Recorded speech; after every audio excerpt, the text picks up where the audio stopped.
오늘의 말씀은 사무엘하 14장 1절부터 11절 말씀입니다. 할렐루야. 오늘 하루도 여러분 삶 가운데 하나님의 은혜와 평강이 함께하길 축복합니다.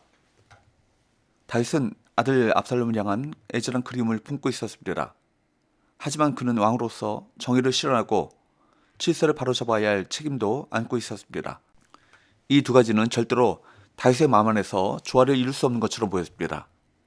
그가 하나님께 묻지 않고 혼자 그렇게 갈등하고 있을 때 한 사람이 접근해 인간적인 해결책을 제안했습니다. 그는 다윗의 군대 장관이었던 수레의 아들 요압이었습니다.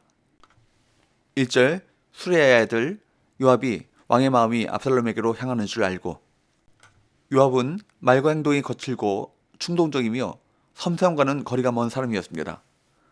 하지만 다윗과 함께하는 세월이 짧지 않아서였는지 그는 압살롬의 문제를 두고 고심하는 다윗의 마음을 알아차렸습니다.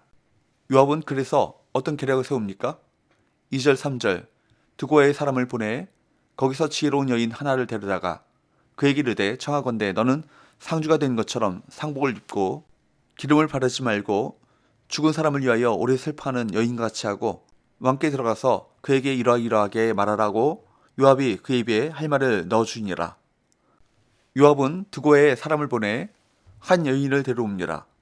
드고아는 다윗의 고향인 베들레헴 남쪽에 있는 마을이었는데 다윗의 누이인 수레의 아들인 요압도 그 동네에서 자랐거나 그 동네를 잘 알고 있었을 테고 그곳에서 지혜가 뛰어난 인물이 누구인지도 잘 알았을 것입니다. 그는 그 여인과 한편의 연극을 준비합니다. 요압이 직접 의상을 정리해주고 대사를 숙제시킵니다. 겉으로 볼 때는 선한 의도를 가지고 다윗을 돕고자 하는 것처럼 보이지만 그의 기회주의적인 성품을 생각할 때 여기에도 숨은 의도가 있는 것으로 보입니다. 아마도 압살롬에게 도움을 주면서 왕이 후계 구대에서 그의 편에 서고자 했을 것입니다. 동기가 순수하지 못하면 하나님의 뜻을 기다리기보다 인간적 방법을 선호하게 됩니다. 주님의 때를 기다리는 것이 가장 좋은 방법입니다. 주님보다 앞서려고 할 때 그 행동의 동기가 무엇인지를 항상 점검하시기 바랍니다. 그 욕망은 훗날 압살롬을 죽이지 말라는 다윗의 간곡한 부탁에도 불구하고 압살롬을 죽인 것과 아도니의 반란에 가담해서 솔로몬을 대적하는 모습에서 고스란히 드러납니다. 4절부터 보면 드고에서 온 여인은 요압이 지시한 대로 다윗 왕 앞에서 명연기를 펼치죠. 그녀는 아들을 잃고 상주가 된 것처럼 보이는 그런 차림으로 다윗에게 나아가 도움을 구합니다. 그녀는 자신을 과부라고 소개합니다.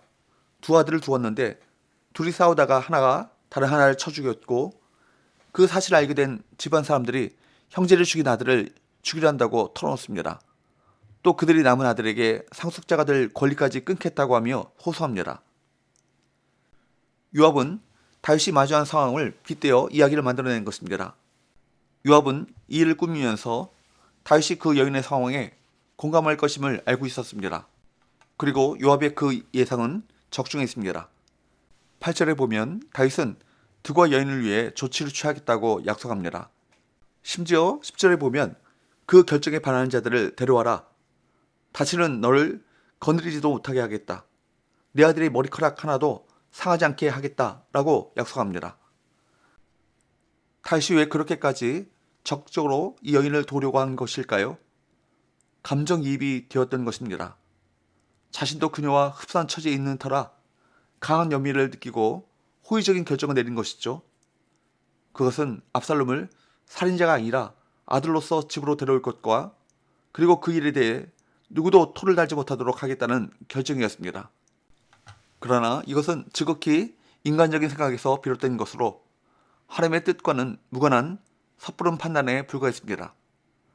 당시 다윗은 그렇게 극심한 갈등을 겪으면서도 그런 가운데서도 하나님의 뜻을 구하지 않았습니다. 하나님의 말씀과 멀어진 다윗은 지극히 인간적인 생각만을 지닌 채로 자신을 이용하려는 요압의 관계에 쉽게 넘어가고 말았습니다. 사람들은 때때로 우리가 안타까운 상황에 처하면 도움을 주거나 해결해 주고 싶어 합니다. 그런데 그 도움이 모두 선한 의도를 가진 것은 아닙니다. 우리는 몸과 마음이 연약할 때일수록 영적 분별력을 가지고 우리에게 다가오는 이들의 그 의도와 목적을 분별해야 할 것입니다. 그리고 그들의 조언이 하나님의 뜻과 어긋난다면 단호히 거부해야 합니다. 그들에게 휘둘려서는 안 될 것입니다. 그러기 위해서는 우리가 먼저 하나님과의 관계 안에 건강히 서 있어야 합니다. 외롭고 건강치 못한 사람을 노리는 악인들이 얼마나 많습니까? 그러니 사람을 의존하지 말고 하나님께 의지하십시오. 하나님은 반석이요 피난처가 되십니다. 여러분, 오늘 본문에 보면 요압은 누구보다 발빠르게 움직였습니다. 그는 압살롬이 왕위를 계승할 후계자가 되길 바랐을 것입니다. 앞서 다윗은 아들들의 실수와 잘못을 확실하게 처벌하지 못한 그런 모습을 보였습니다. 다말이 암논에게 성폭행을 당했을 때 분노하게만 했을 뿐 암논을 방치한 것이 대표적인 예입니다. 그런 다윗을 너무나도 잘 알고 있었던 요압은 압살롬도 후계자의 자리에서 탈락하지 않으려고 짐작했을 것입니다.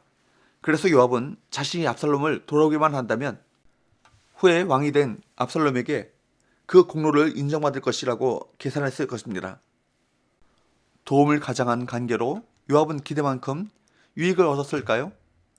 다시 고향으로 돌아온 압살롬은 몇 년 후에 아버지 다윗을 상대로 반란을 일으켰고 마음이 변한 요압이 압살롬을 죽였습니다. 사랑하는 여러분, 우리 모두는 어떤 결정이든 말씀과 하나님의 뜻을 따라야 합니다.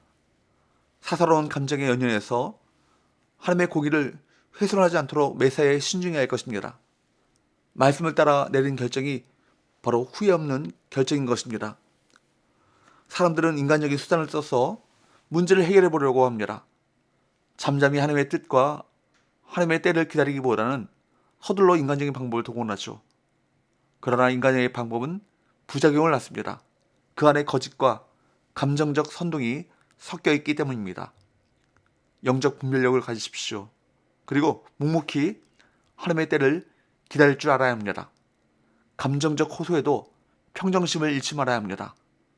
모든 일을 하나님의 말씀에 입각해 믿음과 신앙의 양심을 따라 결정하여서 하나님의 뜻을 이루는 저와 여러분 되시기를 축복합니다. 기도합시다. 하나님 아버지, 고난 속에서도 영적 분별력을 가지고 하나님의 뜻을 해내게 하여 주옵소서. 예수님의 거룩하신 이름으로 기도합니다. 아멘.